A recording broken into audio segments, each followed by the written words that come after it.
The council chamber stretched across 3 kilometers of crystalline architecture, its walls humming with the translated voices of 200 species. Ambassador Sarah Chen stood at the human podium, her fingers trembling slightly as she gripped the edge. The message from Earth High Command burned in her neural implant. But she kept her face neutral as the Vraxian Arbiter's 6 eyes fixed on her position. The human delegation will explain the vessel currently under construction in the Mars orbital yards, the Arbiter announced, his translator rendering his chittering speech into flat, emotionless words. Sarah took a breath. Around her, the assembled representatives of the Galactic Union shifted in their various seats, perches, and suspension fields. The humans had been members of this union for only 30 years, barely a whisper in galactic time. Yet they'd already earned a reputation for bending rules in creative ways. The GCS Prometheus is a deep space exploration vessel, Sarah began, projecting the technical specifications onto the central display. She's designed for extended missions beyond charted space, equipped with advanced sensor arrays and scientific laboratories. A Threne delegate, resembling a floating jellyfish wrapped in silver circuitry, pulsed with bioluminescent skepticism. Your exploration vessel carries enough power generation for a battle fleet. The energy signatures we detected are inconsistent with peaceful research. Sarah had practiced this response 1,000 times. We're exploring regions with extreme radiation, gravitational anomalies, and unknown phenomena. The power systems are necessary for shield integrity and sensor penetration. Humans prefer to return alive from our expeditions. The Krillian ambassador unfolded from his seat, his mantis-like body clicking as he moved. His species had been among the first to discover faster-than-light travel, and they guarded their military superiority jealously. We have reviewed your schematics. This vessel has reinforced hull plating rated for weapons impacts, launch bays large enough for strike craft, and what your engineers laughably call a communications array that bears remarkable similarity to a targeting system. All standard for deep space exploration in hazardous regions, Sarah countered. We've encountered debris fields, micrometeorite storms, and gravitational eddies that would shred conventional vessels. The launch bays house survey drones and rescue craft. The targeting system helps us track multiple survey points simultaneously. The Arbiter's voice cut through the rising murmur. The Treaty of Andara, which humanity signed upon joining this union, explicitly forbids the construction of warships by species who have not proven themselves through the trial of unity. Humanity failed that trial. Your military capabilities are restricted to system defense forces and merchant escorts. Nothing more. Sarah felt the weight of that failure like a physical thing. 7 years ago, the Union had tested humanity's worthiness for military expansion by placing them in command of a minor defensive operation. The human fleet commander, Admiral Torres, had made decisions that saved civilian lives but violated tactical doctrine. The Council had deemed humanity too emotional, too unpredictable for modern warfare. Since then, human ships had been limited to small corvettes and patrol craft, forced to rely on other species for protection. We're not building a warship, Sarah insisted. The Prometheus is exactly what we claim. A Zephrani delegate, her translucent wings catching the chamber's light, spoke with unexpected sympathy. Perhaps the humans simply do not understand the concern. Let me be clear. Ambassador Chen, your vessel's power output exceeds that of a Krillian dreadnought. Your hull composition includes materials we use exclusively in military applications. Your crew complement of 3,000 is consistent with a capital ship, not a research vessel. We are not fools. Sarah met the Zephrani's multifaceted gaze. Then perhaps the galaxy needs to expand its definition of what exploration requires. Humanity explores differently than other species. We go to dangerous places. We push boundaries. And yes, we prepare for the worst while hoping for the best. That's not aggression. That's survival instinct refined over millions of years of evolution on a death world. The term death world sent a ripple through the chamber. Earth's classification as a Class 12 hazard world was well known. A planet where nearly everything seemed designed to kill its inhabitants. Most species evolved on gentler worlds, with fewer predators, stabler climates, and less geological violence. Humans were an anomaly, shaped by a planet that had forged them into something the galaxy found both fascinating and unsettling. The Krillian ambassador advanced closer to the human podium. Your survival instinct is precisely what concerns us. You are a young species, aggressive and territorial. The restrictions placed on your military are for the galaxy's protection as much as your own. Build your exploration vessel if you must, but understand that it will be monitored. Any deviation from approved activities will result in immediate sanctions. Understood, Sarah said, though the word tasted bitter. The session concluded with the standard formalities. But as Sarah deactivated her podium and prepared to leave, the Zephrani delegate approached on silent wings. A word. Ambassador, if you'll permit? Sarah nodded, following the Zephrani to a private alcove where the translation field was more precise. My name is Shirishar. I've studied your species extensively. The Zephrani's wings folded into an intricate pattern that Sarah's cultural database identified as respectful concern. I believe you when you say the Prometheus is an exploration vessel, but I also believe the Council is correct to be wary. We're not planning to start a war, Sarah said quietly. No, Shirishar agreed. But humans have a gift for finding them anyway. Your history is written in conflict, Ambassador. Every century, every generation, some new struggle that shapes your civilization. You call it unfortunate. We call it pattern. Sarah wanted to argue, but Earth's history spoke for itself. Humanity had barely achieved spaceflight before nearly destroying itself in nuclear fire. They'd colonized Mars while still fighting wars over resources and ideology. Even their entry into galactic society had come after a violent first contact with pirates that left a human colony devastated but ultimately triumphant against impossible odds. We're trying to be better, Sarah offered. I know, Shirishar said, her tone gentler. That's why I'm telling you this. The Krillians are watching your shipyard with active sensors, 24 hours a day.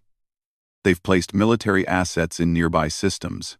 If the Prometheus deviates even slightly from approved parameters, they will move against you. The Council fears what humanity might become with true military power. What do you think we'd become? Shirishar's wings shimmered with an emotion Sarah couldn't identify. That's the question that keeps me awake, Ambassador. Your species has been peaceful since joining the Union. But we've seen your entertainment, your historical records, your literature. Humans understand war in ways most species find disturbing. You have words for military concepts we've never needed to develop. You create strategies as children's games. When you were tested in the trial of unity, Admiral Torres made choices that horrified the Council. But do you know what I saw in those decisions? What? Brilliance. Ruthless, terrifying brilliance that prioritized objectives in ways we found incomprehensible. He sacrificed a tactical advantage to save civilians, yes. But in doing so, he created a strategic situation that would have devastated the enemy had the simulation continued. The Council saw emotional weakness. I saw a species that fights wars on multiple levels simultaneously. Something even the Krillians struggle to understand. Sarah felt a chill run through her. Are you saying we should have passed that trial? I'm saying the trial was designed for species who think like us, not like you. And I'm saying that the Prometheus represents something the galaxy isn't ready for, whether it's technically a warship or not. Shirishar's wings extended fully, a gesture of complete honesty. Be careful, Ambassador. Your species stands at a crossroads. The path you choose in the coming years will determine whether humanity becomes a respected member of the galactic community or its greatest threat. The Zephrani departed, leaving Sarah alone with thoughts heavier than neutronium. She activated her secure comlink and felt the connection to Earth established through quantum entanglement. Command, this is Chen. The Council bought the explanation, but barely. We need to be very careful with the Prometheus's development. The response came from Admiral Kowalski, head of the United Earth Space Force. His grizzled face appeared in her neural display, expression unreadable. Careful is what got us restricted in the first place, Sarah. The Krillians think they can keep us in a box forever. Time to show them what humans do when backed into corners. Sir, respectfully, that's exactly the attitude that will get us sanctioned, or worse. Then it's fortunate we're not actually building a warship, isn't it? Kowalski's smile was thin. The Prometheus is exactly what we told them. An exploration vessel. Armed for self-defense, built to survive the unknown, crewed by the best humanity has to offer. If it happens to be capable of more than scientific research, well, that's just good engineering. Sarah closed her eyes. You're playing a dangerous game. We're playing the only game available to us. The galaxy wants humanity to be sheep, protected by shepherd species who decide what we can and cannot do. That's not who we are, Sarah. That's never been who we are. The connection ended, leaving Sarah staring at the chamber's empty seats. She thought about Shirishar's warning, about the crossroads facing humanity. In the Mars orbital yards, construction crews were working around the clock on the Prometheus, each component carefully designed to meet the letter of the Treaty of Andara while pushing every boundary possible. The ship was enormous, dwarfing anything humanity had built before. Her hull incorporated alloys developed from asteroid mining operations, metals that could withstand extreme temperatures and impacts. Her power core was a miniaturized fusion reactor array, clean and efficient, generating energy outputs that made other species nervous. Her sensor suite could detect objects across entire solar systems, track thousands of targets simultaneously, and penetrate most known stealth technologies. And hidden in her blueprints, in subsystems and contingencies that no inspector would think to question, were capabilities that would only activate under specific circumstances. Weapons bays, disguised as cargo holds, targeting computers integrated into navigation systems, shield generators that could be reconfigured from scientific equipment in minutes. The Prometheus was a warship that legally wasn't a warship, and Sarah Chen was one of the few people who understood just how dangerous that made her. Not because humanity intended aggression, but because the galaxy was a dangerous place, and humans had learned long ago that survival often depended on being underestimated. 6 months later, Sarah stood in the observation deck of Luna Station, watching as the Prometheus completed her final construction phase. The vessel stretched nearly 2 kilometers from bow to stern, her hull gleaming with fresh nano-coating that could repair minor damage autonomously. Fusion drives glowed with barely contained power, and sensor arrays rotated in their housings, each one a masterpiece of human engineering. Captain James Rivera would command the Prometheus, a veteran of merchant protection runs who'd earned decorations fighting off pirate raids in the outer colonies. His crew had been selected from thousands of volunteers, each one trained not just in their specific role, but cross-trained in combat operations, damage control, and survival techniques that most galactic species considered paranoid overkill. "She's beautiful," said a voice beside Sarah. She turned to find Commander Marcus Wright, the Prometheus's executive officer, sharing her view. His reflection in the observation glass showed a man who'd seen combat, evidenced by the scars on his jaw that he'd refused to have cosmetically removed. "She's a statement," Sarah replied.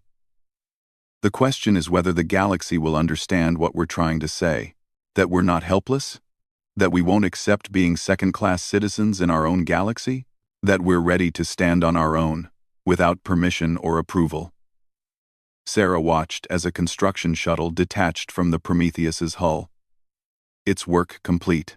"The Krillians are going to be watching every move that ship makes. Let them watch," Marcus said. "They'll see a research vessel doing exactly what research vessels do. Exploring, discovering, surviving. And if trouble finds you," Marcus's smile was cold, "then they'll see what happens when you forbid humans from building warships. We build something that isn't technically a warship, but fights like one anyway. We improvise. We adapt. We win." Sarah couldn't argue with that assessment, though it filled her with equal parts pride and dread. The Prometheus represented humanity's response to restriction, a middle finger disguised as compliance. Whether that would lead to respect or retribution remained to be seen. Captain James Rivera stood on the bridge of the Prometheus as the massive vessel made her first jump to faster-than-light speed.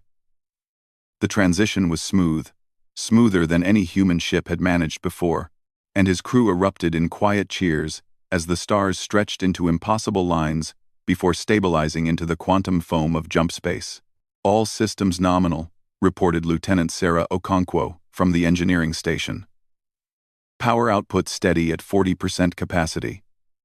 Jump drive performance exceeds projected efficiency by 6%. Rivera allowed himself a small smile. 6 months of shakedown cruises in the Sol system had ironed out most of the Prometheus's quirks, and now they were finally heading into deep space. Their mission was straightforward on paper: explore the Veil Nebula region, conduct surveys of 3 uncharted systems, and return with scientific data. The fact that the Veil Nebula sat uncomfortably close to Krillian space was, officially, pure coincidence. "Commander Wright, what's our shadow situation?" Rivera asked. Marcus Wright didn't need to check his displays.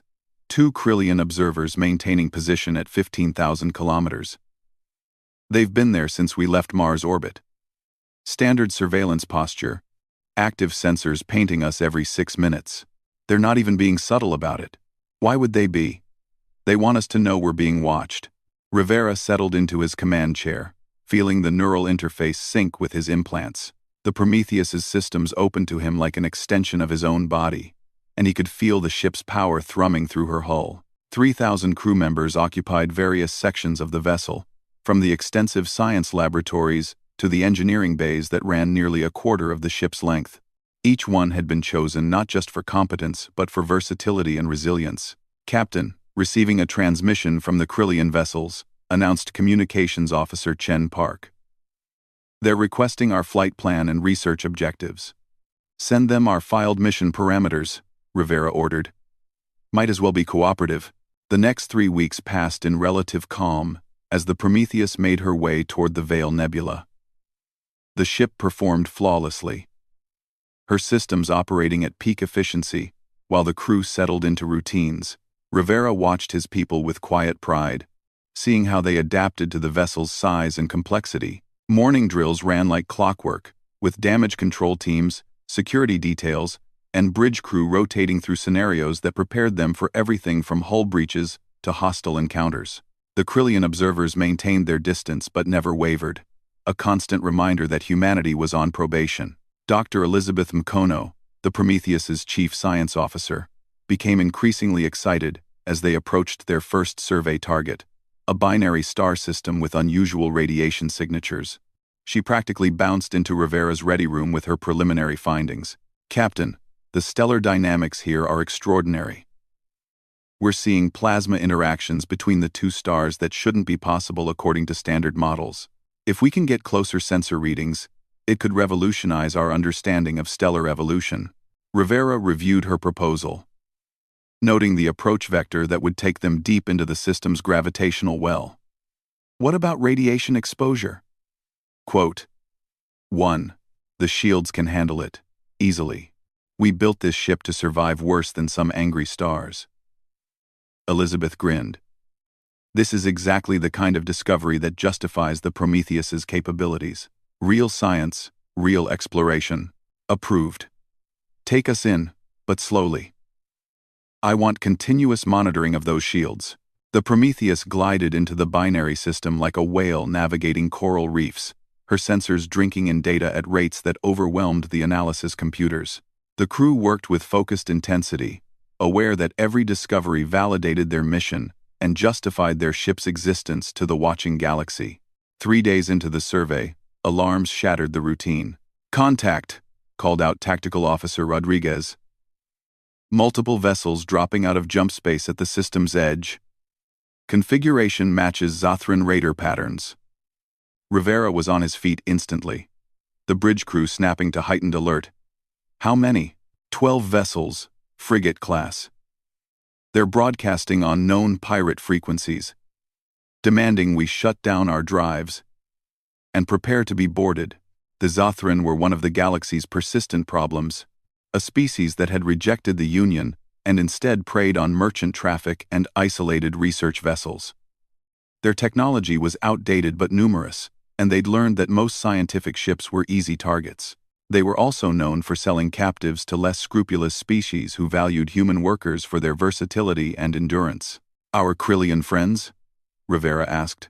Wright checked his displays. They're maintaining position outside the engagement zone. Not responding to hails. Rivera felt something cold settle in his stomach. The Krillians were supposed to protect Union vessels from pirates. Their refusal to engage meant they were either testing the Prometheus or hoping to see her captured, giving them justification to intervene and impound the ship. Send a distress signal on all Union frequencies, Rivera ordered. Make sure everyone knows we're under attack and requesting assistance. Chen Park. Open a channel to the raiders. The face that appeared on the main display was reptilian, with overlapping scales and predatory eyes that gleamed with anticipated profit. The Zathran captain spoke through a translator that rendered his hissing speech into crude standard. Human vessel. You are far from protection. Power down your systems and submit to boarding. We will take your ship, your crew, and your cargo. Resistance will be met with destruction. Rivera kept his voice level. This is Captain James Rivera of the GCS Prometheus, a vessel operating under the protection of the Galactic Union. Your attack violates the covenant of safe passage. Stand down immediately or face consequences. The Zathran captain's expression might have been laughter. The Union forbids you warships, human. You have nothing that can harm us. Submit or die. The channel closed, and the 12 raider vessels began their approach, weapons charging with visible energy buildup. Captain? Wright's voice was carefully neutral, but Rivera could hear the question beneath it.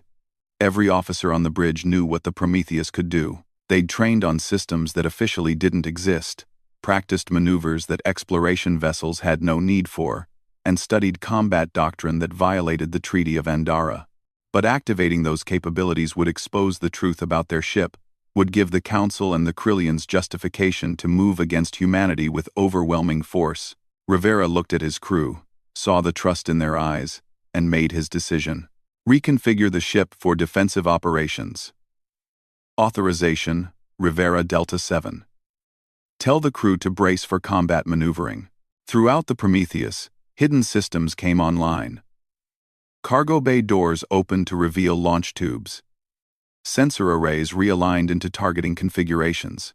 Shield generators that had been operating at exploration-level output surged to military-grade protection. The ship's fusion reactors spun up to war emergency power, feeding energy to systems that officially didn't exist. All stations report ready, Wright confirmed.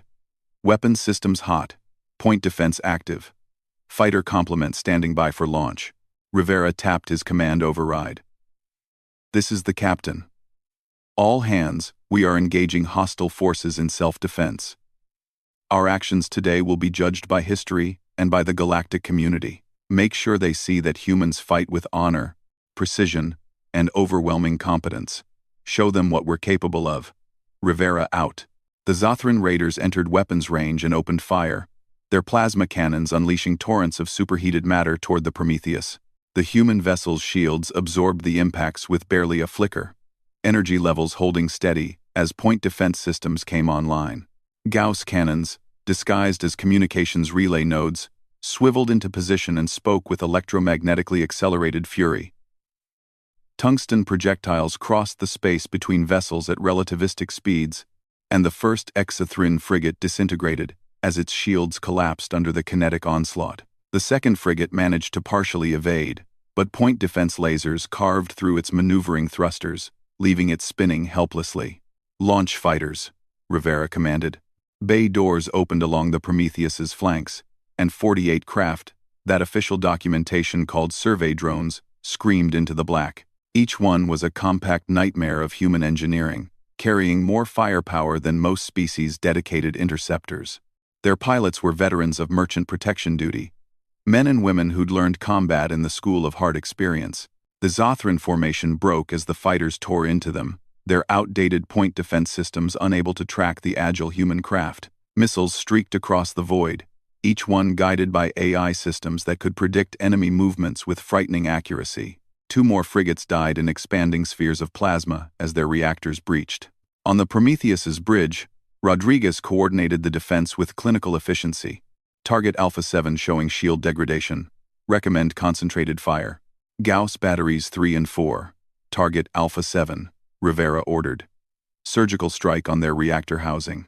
The Prometheus pivoted with grace that defied her size, her massive hull swinging to present optimal firing angles. Gauss rounds hammered into the designated frigate with mathematical precision, each impact calculated to stress specific structural points. The Raiders' shields collapsed, and the next salvo punched through armor to detonate the ship's power core. 5 frigates destroyed in as many minutes. The remaining Zothran vessels broke off their attack, desperation clear in their erratic maneuvering. Their captain's face reappeared on the display, scales now pale with what might have been fear. "Cease fire. We surrender. You have no warship. The Union forbids it." Rivera's voice was cold. "You attacked a Union vessel engaged in lawful scientific research. You threatened my crew with slavery and death. The Prometheus is an exploration vessel exercising its right to self-defense. You chose poorly. Please, mercy. We will leave. We will never. You will power down your weapons and await Union security forces. Any attempt to jump out of this system will be treated as continued hostility." Rivera nodded to Rodriguez. "Disable their jump drives but keep them intact. I want survivors who can testify about what happened here." The fighters made precision runs on the surviving frigates, their weapons calculated to cripple rather than destroy. It was a display of control that impressed even the Prometheus's crew, each strike perfectly calibrated to disable jump systems while leaving life support and minimal maneuvering intact. When the engagement ended, 7 Zothran vessels drifted helplessly in the binary system's gravitational embrace, their crews alive but thoroughly defeated. 5 others were expanding debris clouds. Monuments to the price of underestimating humans. "Damage report," Rivera requested. "Shields at 87%, Okonkwo reported. "Minor stress fractures in sections 12 and 19, already being repaired by hull nanites. No casualties. Total ammunition expenditure less than 15%. "The ship performed flawlessly, sir." Rivera allowed himself a moment to breathe, feeling the weight of what they'd just done. The Prometheus had revealed herself, had shown the galaxy that humanity's exploration vessel could fight like a capital ship. There would be consequences, investigations, possibly sanctions. But his crew was safe. The Raiders were defeated, and the Krillian observers had watched the entire engagement. "Captain, the Krillian vessels are hailing us," Chen Park announced. The Krillian admiral who appeared on screen looked like he'd bitten into something sour. His mandibles clicked with agitation as he spoke. "Captain Rivera, we observed your engagement with the Zothran Raiders. Your vessel's capabilities significantly exceed the parameters filed with the Galactic Union. This constitutes a violation of the Treaty of Andara. You will stand down and prepare to be escorted to the nearest Union facility for investigation." Rivera had prepared for this moment. "Admiral, the Prometheus is classified as an exploration vessel." Which she is. She was attacked by pirates while engaged in lawful scientific research. The Treaty of Andara restricts human warship construction, but it does not forbid self-defense capabilities. Every system we employed is documented in our filed specifications, available for Union review. We violated no treaty. Your ship carries weapons that exceed. The Prometheus carries defensive systems appropriate for deep space exploration in hazardous regions. We encounter everything from micrometeorite storms to hostile wildlife on planetary surveys. Our equipment is rated for those threats. If it happens to be effective against pirates, that's a happy coincidence. The Krillian admiral's eyes narrowed. Your fighter craft are clearly military designs. Survey drones with enhanced engines and sensor packages. The weapon systems are modular add-ons, installed because this region has known pirate activity. Removable, non-permanent modifications for mission-specific requirements. It was sophistry of the highest order, arguments prepared by Earth's best lawyers and diplomats. Every word was technically true while being fundamentally misleading, a dance on the edge of treaty violation that would take weeks for the Council to unravel. The Krillian admiral clearly knew he was being played, but lacked immediate grounds to intervene. This matter will be reviewed by the Council. In the meantime, you will continue to be monitored. We welcome the observation, Admiral. Transparency is important to humanity. The transmission ended, and Wright let out a breath he'd been holding. "That was either brilliant or suicidal, sir." "Probably both," Rivera admitted. "But we defended ourselves legally and exposed a problem the Krillians clearly knew about. They watched us get attacked and did nothing. That's going to raise questions about their commitment to protecting Union vessels." Dr. Makono appeared on the bridge, still radiating excitement despite the recent combat. "Captain, the engagement didn't damage our primary sensors. We can still complete the stellar survey if we have time." Rivera looked at his science officer with genuine admiration. Only a human would think about research data immediately after a firefight. "Make it happen, Doctor. Let's give the Council something positive to focus on when they review our mission." The Prometheus resumed her survey work, her systems documenting the binary star system's anomalies, while her crew processed what had just happened. They'd proven their ship's worth, demonstrated humanity's capability, and survived their first real test. The council chamber was even more crowded than usual when Ambassador Sarah Chen arrived for the emergency session. News of the Prometheus's engagement with Xathrin raiders had spread through the galactic community like plasma fire, and every species wanted their voice heard on the matter of humanity's apparently not-so-peaceful exploration vessel. Sarah took her position at the human podium, feeling the weight of hundreds of alien eyes upon her. The Prometheus herself was currently in transit back to Sol. Her survey mission, cut short by council order, Captain Rivera and his crew had compiled extensive documentation of the engagement, every sensor reading and tactical decision preserved for review. The Vraxian arbiter called the session to order, his 6 eyes reflecting the chamber's lights. "We gather to address the incident in the Veil Nebula, where the human vessel Prometheus engaged and destroyed 5 Xathrin vessels while disabling 7 others. The Council has reviewed all available data, including sensor recordings from the Krillian observers. Ambassador Chen. Humanity stands accused of violating the Treaty of Andara through the construction and deployment of an illegal warship." Sarah had spent 3 sleepless days preparing for this moment, working with Earth's legal team to construct a defense that could withstand Council scrutiny. "The Prometheus is an exploration vessel, as we have maintained from the beginning. She was attacked without provocation while conducting lawful scientific research." Captain Rivera exercised the fundamental right of self-defense, a right guaranteed to all Union vessels under the Covenant of Safe Passage. The Krillian ambassador rose, his mandibles clicking with barely contained anger. "Self-defense does not require weapons capable of destroying military vessels. Your ship carries more firepower than many species-dedicated warships.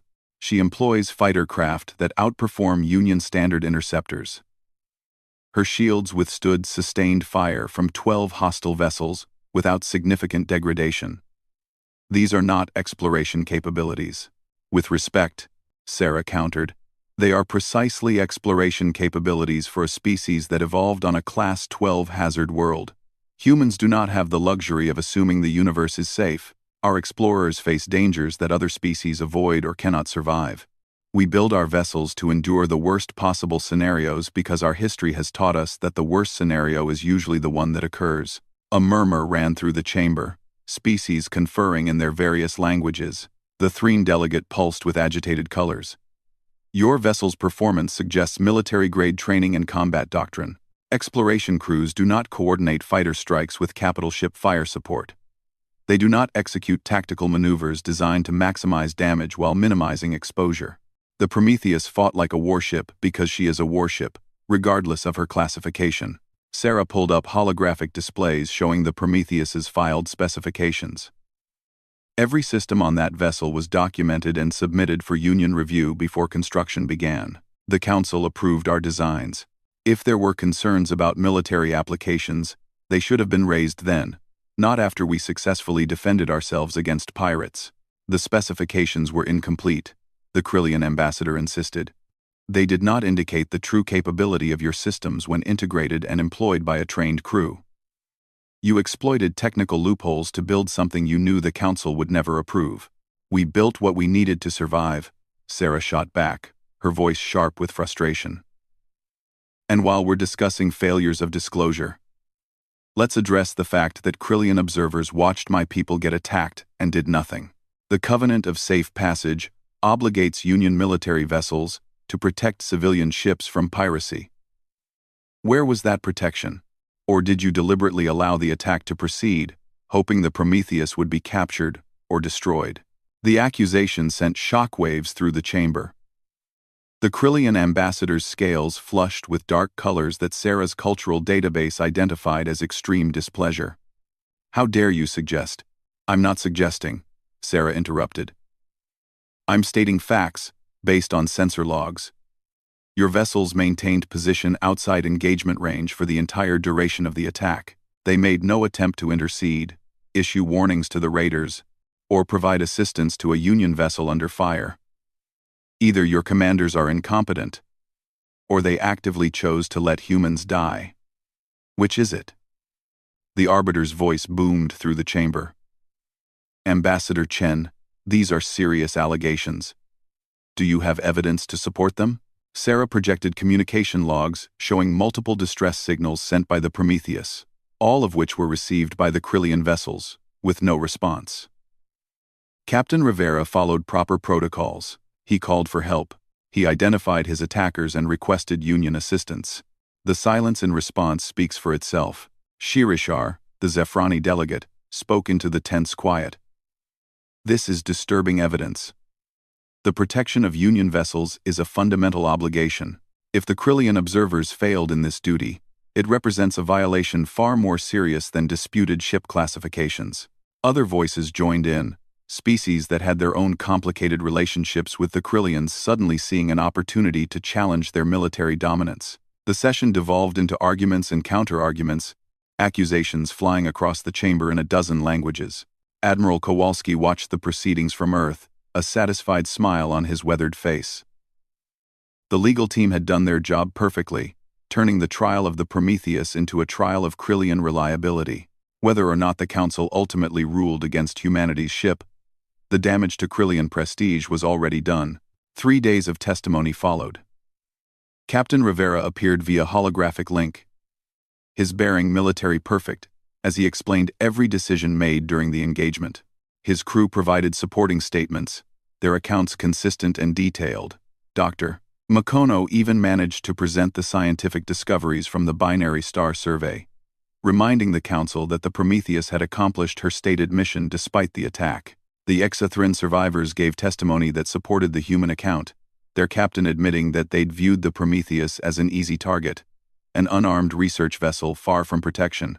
The revelation that the human ship had obliterated their attack force in minutes had been, in his words, "the most terrifying experience of my existence." On the 4th day, the Council reconvened for final deliberations. Sarah stood at her podium, exhausted but determined, as the Arbiter prepared to deliver the verdict. "The Council has carefully reviewed all evidence and testimony regarding the Prometheus incident. We make the following determinations. First, the human vessel Prometheus did act in legitimate self-defense against an unprovoked pirate attack. Second, the vessel's capabilities, while substantial, do not technically violate the Treaty of Andara as written, though they clearly violate its spirit. Third, the Krillian observers failed in their duty to protect a Union vessel under attack, a serious breach of protocol that will be addressed separately." Sarah felt relief wash over her, but the Arbiter wasn't finished. However, the Council recognizes that humanity has constructed a vessel that blurs the line between exploration and military applications in ways that create concern throughout the Union. Therefore, we impose the following conditions. The Prometheus may continue operations but will be restricted to systems with documented Union security presence. She will submit to regular inspections to verify compliance with approved specifications. And humanity will refrain from constructing additional vessels of this class until a comprehensive review of the Treaty of Andara can be completed. It was a compromise, and compromises left everyone partially unsatisfied. But it allowed the Prometheus to continue operating while giving the Council face-saving restrictions. Sarah accepted the terms with formal grace, knowing that Earth had gained far more than it had lost. The real victory became clear in the weeks that followed. Other species, seeing how effectively humans had defended themselves with a technically non-military vessel, began petitioning for similar exemptions. The definition of exploration vessel started to expand, incorporating defensive capabilities that had previously been considered military only. The Krillians found their monopoly on Union security questioned, with several species requesting human merchant escorts instead of Krillian protection. And in shipyards throughout human space, construction began on 12 new exploration vessels, each one built to the same carefully worded specifications as the Prometheus. The Council protested, but the Treaty of Andara said nothing about how many exploration vessels humanity could build, only that they couldn't construct warships. Captain Rivera stood on the Prometheus's bridge 9 months after the Veil Nebula incident, watching as 3 sister ships joined his vessel for a joint survey mission to the Galactic Rim. The GCS Odyssey, the GCS Endeavor, and the GCS Magellan were identical to his ship in all the ways that mattered, each one a warship that legally wasn't a warship. Fleet Command established, reported Wright from his station. All vessels responding nominal. We're ready to proceed on your order, sir. Rivera looked at the holographic display showing the 4 massive vessels in formation, their combined firepower exceeding that of most species' entire space navies. Humanity had been forbidden to build warships, so they'd built something better. They'd built exploration vessels that could fight, survive, and win. They'd built tools of discovery that doubled as instruments of war. They'd built exactly what they'd been told they couldn't have. And they'd done it legally. Take us out, Rivera ordered. Let's show the galaxy what human exploration looks like. The 4 ships activated their jump drives simultaneously, tearing holes in reality as they leaped toward the unknown regions beyond charted space. Behind them, the Krillian observers scrambled to keep pace, and the Council prepared for more debates about human ship classifications. But in the quiet moments between jumps, as the Prometheus glided through the stars with her sister ships, Rivera allowed himself to appreciate the irony. Humanity had been restricted, limited, and underestimated. The galaxy had tried to keep them safe and controlled, never understanding that humans didn't need permission to become dangerous. They just needed motivation and creativity. The Treaty of Andara had forbidden warships. It said nothing about exploration vessels that happened to be deadlier than anything the galaxy had seen in centuries. That was humanity's gift and curse. The ability to find loopholes in reality itself, to turn restrictions into opportunities, to build exactly what was needed from whatever materials were allowed. 3 years later, when the Krillian hegemony found itself at war with an aggressive species from beyond Union space, they learned the true value of human creativity. Their military fleet was being overwhelmed, their traditional tactics ineffective against an enemy that fought with unprecedented brutality. The Council convened an emergency session, desperate for solutions. Admiral Kowalski appeared before them, older now, but no less sharp. The Council asked if humanity could help, if their exploration vessels might assist in defending Union space. The irony was thick enough to cut with a knife. The Prometheus and her sister ships are exploration vessels, Kowalski reminded them. Not warships, but I suppose if we happen to be exploring in the combat zones, and if we happen to encounter hostile forces, we would be obligated to defend ourselves and any Union vessels in the area. Self-defense is a fundamental right, after all. The Council approved the deployment, and 12 human exploration vessels jumped to the warfront. What happened next became legend throughout the galaxy. The ships that couldn't be warships fought like demons, their human crews employing tactics and strategies that seemed to come from a darker, more violent age. They coordinated across vast distances, anticipated enemy movements with frightening accuracy, and fought with a controlled ferocity that reminded the galaxy why humans had been shaped by a death world. The enemy broke against the human line like waves against a cliff, and the Krillian fleet rallied behind vessels that technically weren't military but fought better than any warship in the Union. When the war ended 6 months later, it was human exploration vessels that led the victory parade, their hulls scarred but intact, their crews celebrated as heroes. The Council convened once more to discuss the Treaty of Andara. And this time the debate was different. Species after species stood to argue that humanity had proven themselves, that the restrictions were no longer justified. The Krillians, humbled by their rescue and grateful for human assistance, withdrew their objections. Ambassador Sarah Chen, older and decorated for her diplomatic service, stood at the human podium one final time to hear the Arbiter's announcement. The Council recognizes that humanity has demonstrated military competence, strategic wisdom, and a commitment to Union values. The restrictions of the Treaty of Andara are hereby lifted. Humanity is granted full military rights within the Galactic Union, with all privileges and responsibilities that entails. Sarah accepted the ruling with quiet dignity, thinking about the journey that had brought them here. Humanity had been forbidden to build warships, so they'd built exploration vessels instead. They'd been underestimated and restricted, so they'd become creative and unstoppable. They'd been told what they couldn't do, and they'd done it anyway, legally and effectively. The Prometheus and her sister ships continued their missions, exploring the galaxy's unknown regions, pushing boundaries, and defending Union space when needed. They were warships that weren't warships, symbols of human ingenuity and determination. They were exactly what the galaxy had tried to prevent and exactly what it needed. And in shipyards throughout human space, new vessels were being built. Real warships this time, purpose-designed for military operations, with no need for legal loopholes or creative classifications. But even as these new ships took shape, engineers looked to the Prometheus class for inspiration, because those vessels had proven something important. Humans didn't need permission to be dangerous. They just needed purpose, creativity, and the willingness to do whatever it took to survive and thrive. The galaxy had tried to keep them contained, and in doing so, had taught them to be unstoppable. Captain Rivera, now an admiral commanding humanity's first official battle fleet, stood on the bridge of the Prometheus and looked at the stars spreading before him. The ship that had started as a legal fiction had become a legend, a symbol of everything humans could accomplish when pushed to their limits. "Where to next, sir?" asked Commander Wright, now captain of his own vessel. Rivera smiled.